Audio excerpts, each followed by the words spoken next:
Hello and welcome to each and every one of you who happen to have stumbled upon this video. Thank you very much.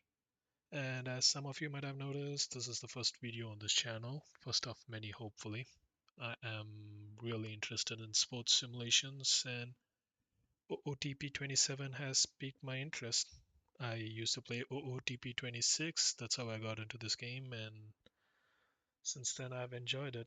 And for this year's edition, I'm planning to be the general manager for the Rockies, which you guys might have already figured out through the thumbnail and the title of the video.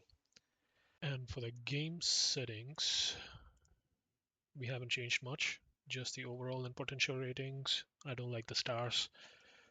Players and teams have just turned on the personality ratings. Fashion, it's just going to be the major league players. Haven't touched database and stuff.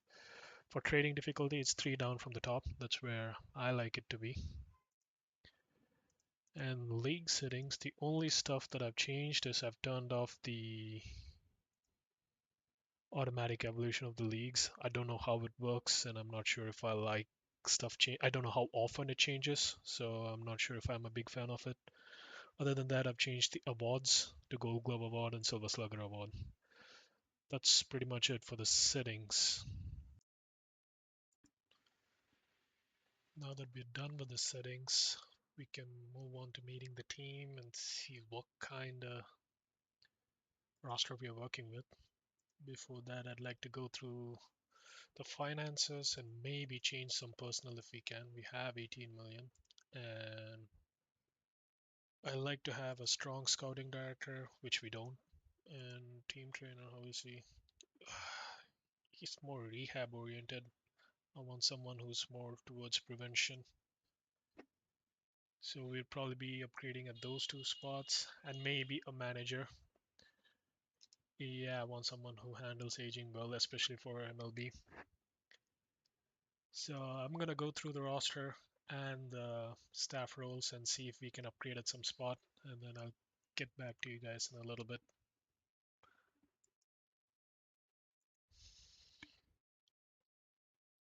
So we are here on March 25th, the opening day for the season. I have gone through our roster and our minor leagues and our staffs and made some changes in the staff section. I have fired the manager, scouting director, and team trainer, as I said before, and I replaced them with Mike Glenn, especially for the personality. I prefer either normal or personable. And for scouting director, I went with Drew. I don't usually pick favorability, but I'm gonna give it a shot this time. And team trainer, I've always stuck with Jameson in the previous versions of the game, and he was available at this one as well. So that was a no-brainer. I just went with him. I didn't have to search for anyone. When it comes to finance, firing those people has put us in the red. And apart from that, we've had some really poor contract decisions that has been made so far. For example, Sensatella is one of the contracts which is really hurting us. I'm not sure if he would be. He has been having a negative WAR for the previous 2 seasons, and still we are paying 12 million for him. The good thing is that the next season is a team option, so we will be looking to unload him before the trade deadline. If it doesn't happen, at least we have an option to void the contract instead of paying the 14 million. And the main problem is Chris Bryant, who is fragile and has been injured. So it's pretty much a dead contract where we are paying money for someone whom we can't put on the field for 2 to 3 months. And with his proneness being fragile, I don't expect him to be in the lineup for long before he's injured. Apart from that, the budget wise, I've reduced the scouting budget and bumped up the development budget to match the previous years. And when it comes to draft budget, I had to bring it down a notch so that we can bump the player development, and be able to hire the staff that we need. I didn't sacrifice on the international amateur budget because we are going to be looking to build a farm system as it is already in 29th or the 30th. While we are here, let's take a look at our minor league players. We have very few promising prospects when it comes to pitching, and same with the bat. And I have requested scouting report on each and every one of them so we can get a clearer picture of them in a week or so. Apart from that, I've set up a shortlist which I can use to monitor these prospects, hopefully, which will be easier to promote them if I have to, or demote them and help them in their development. And for the team philosophy or our hiring philosophy, we are going to be focusing more on the outfield and the catcher. As we know, the ballpark inflates pitchers' ERA, and a regular contact could be a double base. So a bigger range in the outfield would help us save a lot of runs. And a defensive catcher with good framing would help the pitchers a little bit. So while the first 2 seasons we might be looking into the free agency market for some pitchers, I hope to build a farm system where we can get a regular supply of starting pitchers from within our organization. That being said, let's take a look at our pitchers at the moment. Starting pitchers, Chase Dollander, a young pitcher who was probably called up during the roster expansion last season. He looks promising with room to grow. I could request another scouting report on him. The only problem I have with him is his extreme fly ball, especially in this ballpark, which shows up in his home runs per nine, which is hurting him a lot. So we're gonna have to keep an eye on him and see if we can use him this season or use the trade value because of the potential and the age, and maybe bring in a younger prospect who could help us in the long run.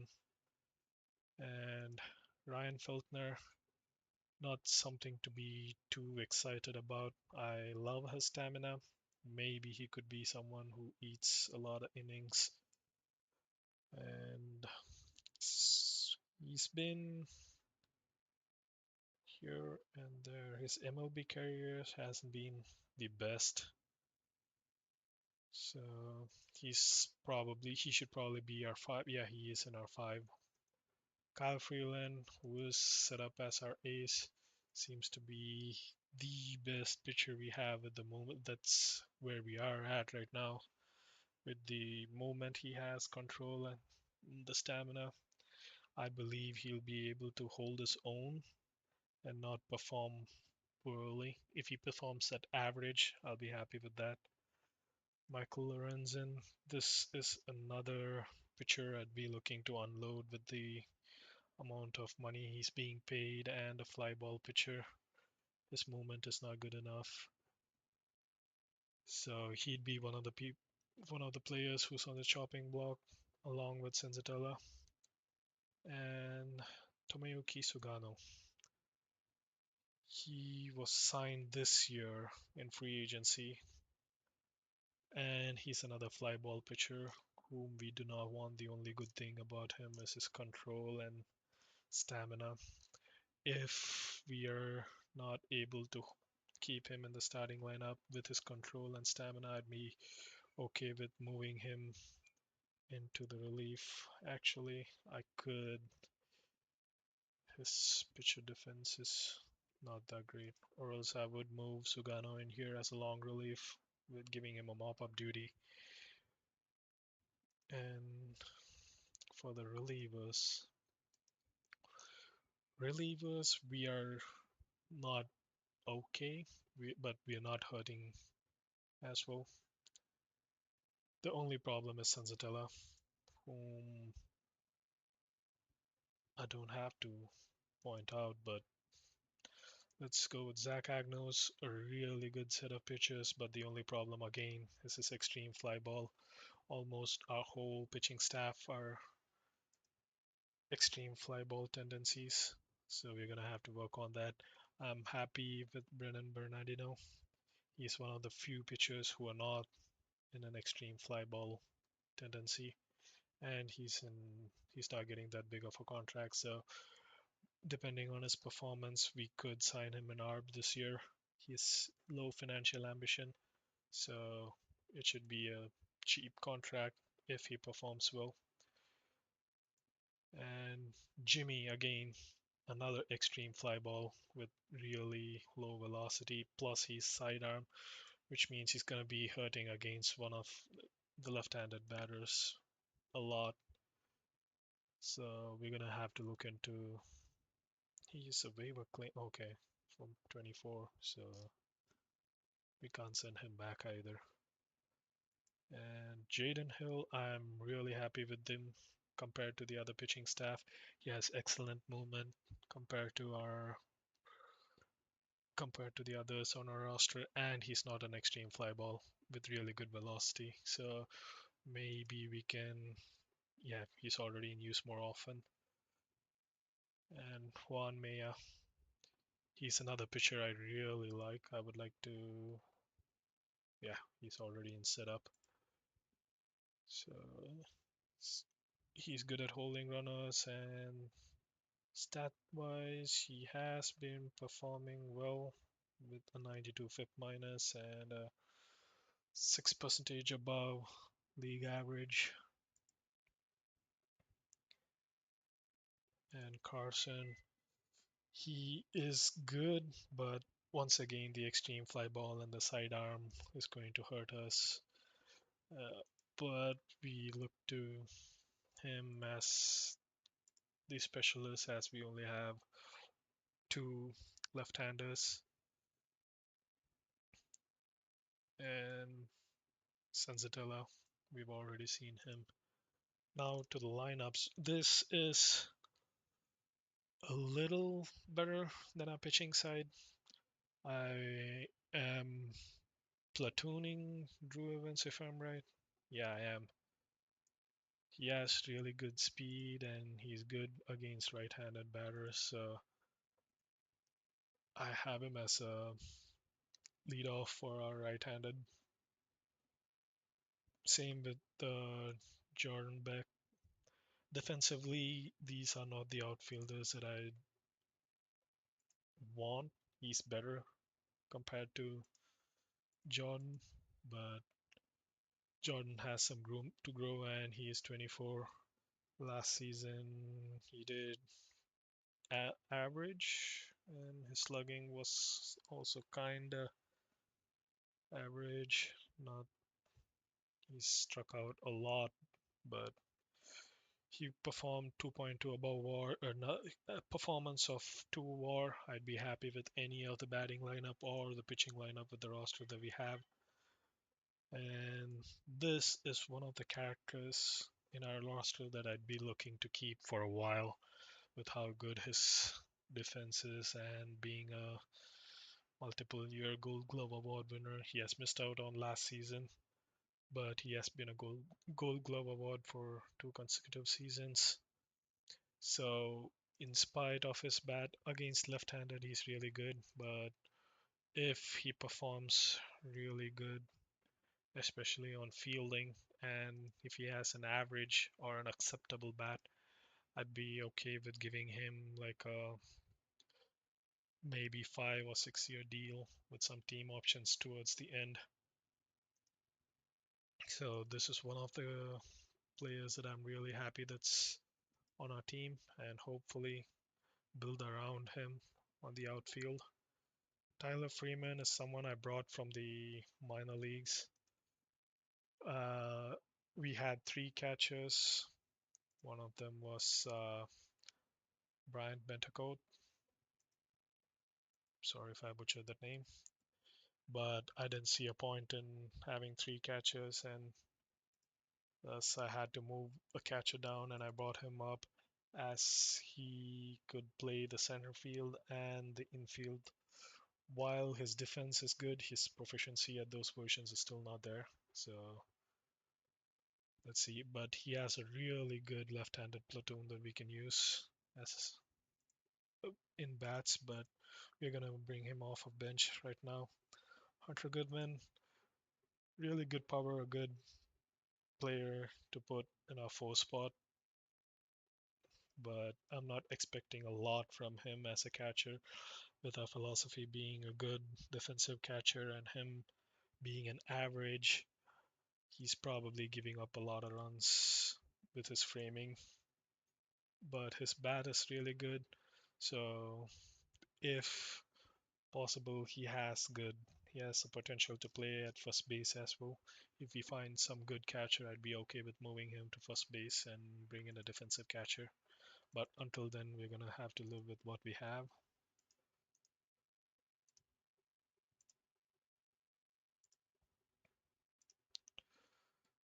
And Eduardo Julian, the unfortunately 2 days into the save, Willie Castro was injured with a torn meniscus and he's out for 4 months.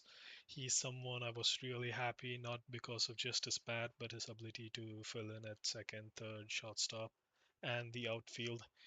In that sense, he was someone who's valuable for us, and he had a decent bat on both left-handed pitchers and right-handed pitchers. So that's going to hurt us a little bit. But we have moved Julian, who is not that great at defense, and we don't have any other option. But the only thing he's really excellent at is I rating. So I've probably so I have put him in the ninth spot, hoping that he'd draw some walks and the leadoff man could maybe advance him. And Kyle, really good third defender, a young player. Maybe he can develop his bat throughout the season. Good against left-handed pitchers and okay base running. So if he develops into a good bat, he'd be a good player that we try to keep for a while with how good his defense is in the infield. Mickey, we his defense was not great, so I ended up, but his bat was excellent. So I ended up using him as a DH. And Ryan Ritter is going to be our infield bench option. His defense is really good, but the only problem is if I put him in at second base, Julian would be Julian is only capable of playing at second base. Maybe. Hold on.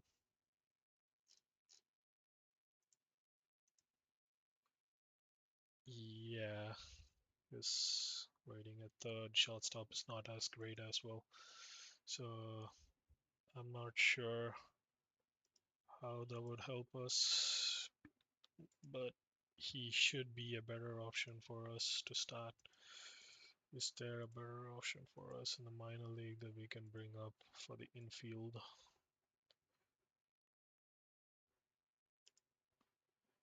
I don't want to rush them, so I'm gonna leave them down here, and I don't have clear data on them, so we're gonna stick with the roster lineup we have, and maybe a few days in, once we get the scouting reports, we'll make a decision. Same goes with TJ Rumford. If Mickey had a better fielding, if he was a better fielder, I would have put TJ in DH with how bad his defense is. Given that he's first base, it shouldn't affect us that much, but his bat is looking average.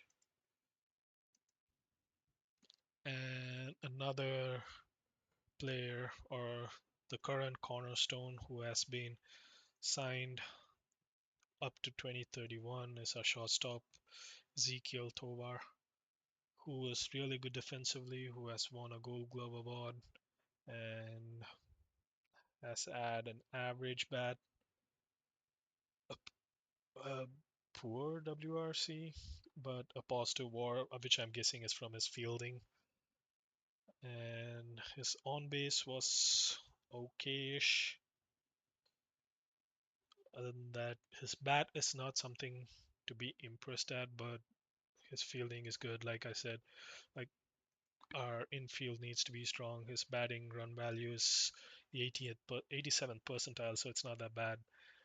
His fielding run value, is it the run value or what is it called? But his fielding value is in the 97th percentile, which is really good for us. So he's going to be someone whom we are going to build around. So it's going to be Ezekiel Tovar and Brenton Doyle, whom I'm going to look into for the team defense. So that's our lineup. With that being said, I'm going to go a few days into the season and see where we are at, and I'll get back to you guys. And before the game start, I had to say that I forgot to set up the scouting budget distribution, and unfortunately, we are spending a lot on minor leagues while I'd prefer amateur and international scouting more. So we're gonna have to live with that this season and probably change it at the off season. And another thing is our team's focus has been set to win now, which is surprising based on the roster that we have. Even though the owner is okay with us not being bad, he still wants to achieve a winning record. I don't know, but we're going to try our best, but I'm pretty sure this is all that matters.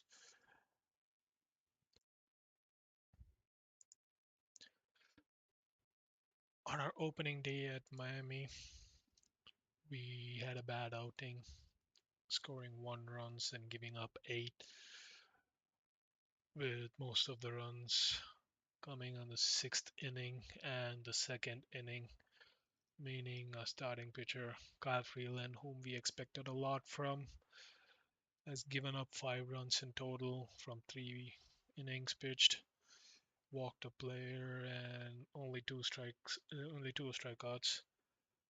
Unfortunately, I'm guessing our manager decided the game is out of reach and decided to give Sansadilla, whom we set up for the mop-up duty, the option, and he ended up giving another 3 runs.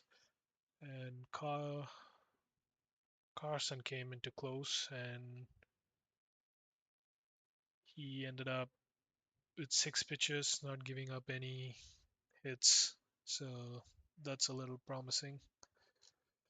On the other hand, Yuri Perez had a really good outing with pitching 7 innings, not using up their relievers and letting them rest with 7 strikeouts. He pretty much walked over us, and we didn't perform that great at batting. And the only thing which is even more worrying from the whole match is that on the opening day, our first baseman got injured and he's out for a week. So I have moved him to the injured list, and now we will be looking to bring someone up from the minors. I haven't decided on whom to bring up. I'm gonna take a while looking through the roster and see whom I should be bringing up, and I'll let you guys know in a little bit. We have decided to bring up Blaine, and some of the reason is that he's average at bat, even though his defense is not looking that great. And since it's first base, we don't really worry about it that much. But one of the main reason is he can perform equally against left-handed pitchers and right-handed pitchers.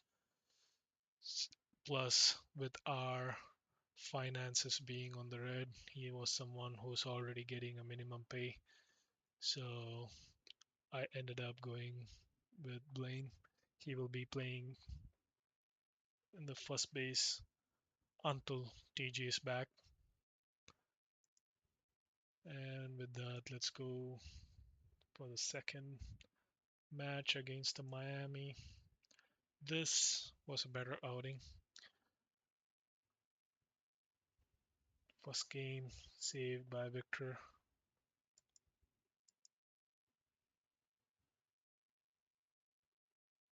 It was a nail biter with us scoring around the top of ninth and holding them in the end, which makes the save from Victor even more valuable.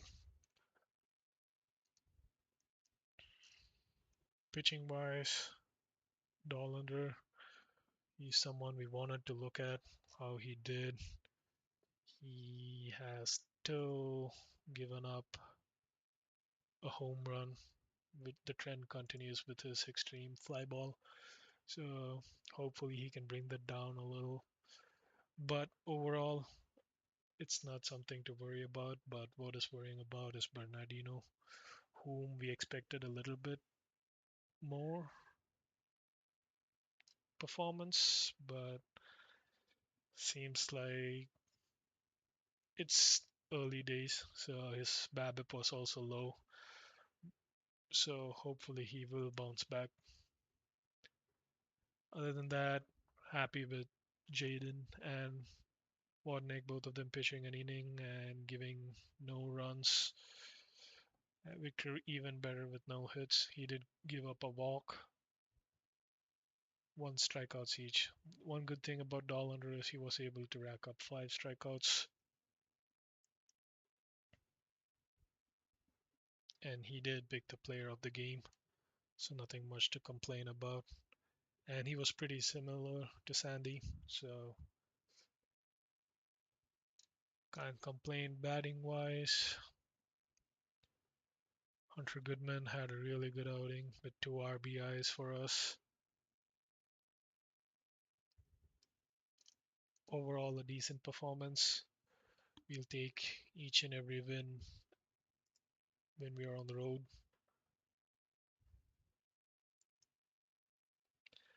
The third game turns around, giving the series to Miami.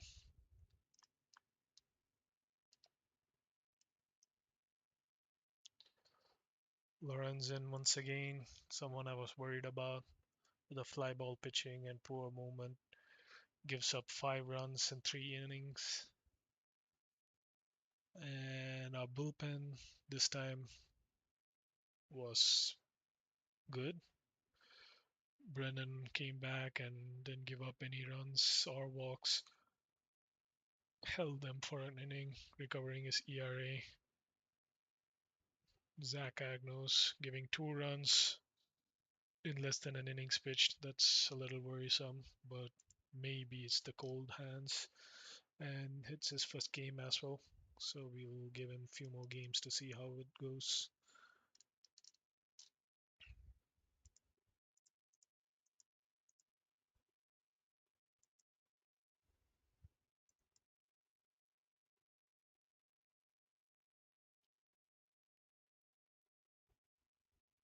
First quality start. Unluckily for us, the opening month of March, we went 1-4 with a 200 rating, which is really bad. The last game we got pummeled by the Raptors. Maybe we might have to look into Brennan and see if there's something we can do to ease him up a little. As of now, he's in the specialist role. We'll just make it wide high leverage, but he can still continue to be a specialist.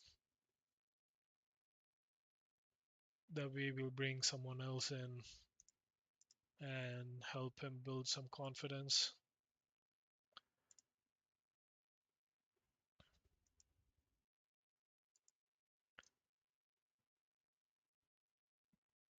Batting wise, we didn't do that great as well. Ryan Ritter has been good off the bench. Each and every time he's in, he has gotten us a hit. It would be nice if he would have bought an RBI as well, but Tovar had two RBIs. Blake Blaine, who came up, had a hit and a RBI. Overall, it was a poor outing from us in the starting few matches. Hopefully, we can bounce back to put up a decent outing. And the scouting results for all the minor leaguers that I've asked, I showed up. I'm probably gonna call the episode at this, and we'll see you guys in the next episode. Thank you.